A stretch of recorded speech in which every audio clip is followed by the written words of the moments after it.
Hello ভিয়াস, আসসালামু আলাইকুম। শখের তুলা আশি হলে লেবুর তুলা কত। আজ আমি আছি একটি লেবুর বাগানে। এখন শীতকালীন মৌসুম।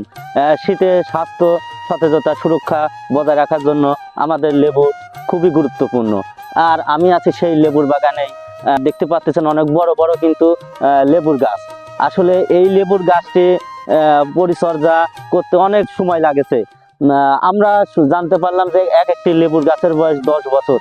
ফুল লেবু এখন আনসিজন, তারপরও এইসব গাছে যে এত লেবু আছে ভাবা মুশকিল। লেবুতে থাকা ভিটামিন সি, অ্যান্টিঅক্সিডেন্ট আমাদের শরীরের জন্য খুবই গুরুত্বপূর্ণ। দেখুন কিভাবে লেবু পাড়তেছে, আমরা পাড়াটা দেখাই।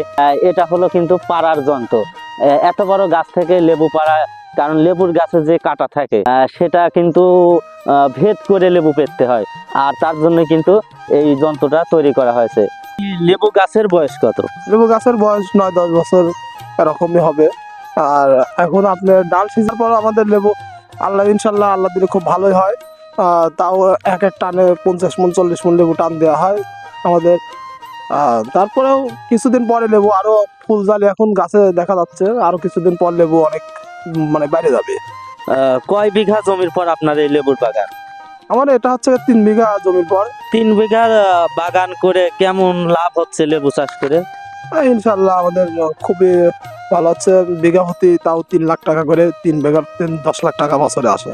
3 বিঘা জমিতে লেবু চাষ করে তার বছরে ইনকাম প্রায় 9-10 লক্ষ টাকা। ও অল্প জমিতেও কিন্তু ভালো টাকা ইনকাম করা যায় যদি সঠিক ফসল বিবেচনা করে জমিতে ফলন করা যায়। এজন্য লেবু চাষে উৎসাহিত হবেন। আসলে লেবু বাংলাদেশের জন্য খুবই গুরুত্বপূর্ণ, কারণ আনসময় লেবুর প্রচুর দাম।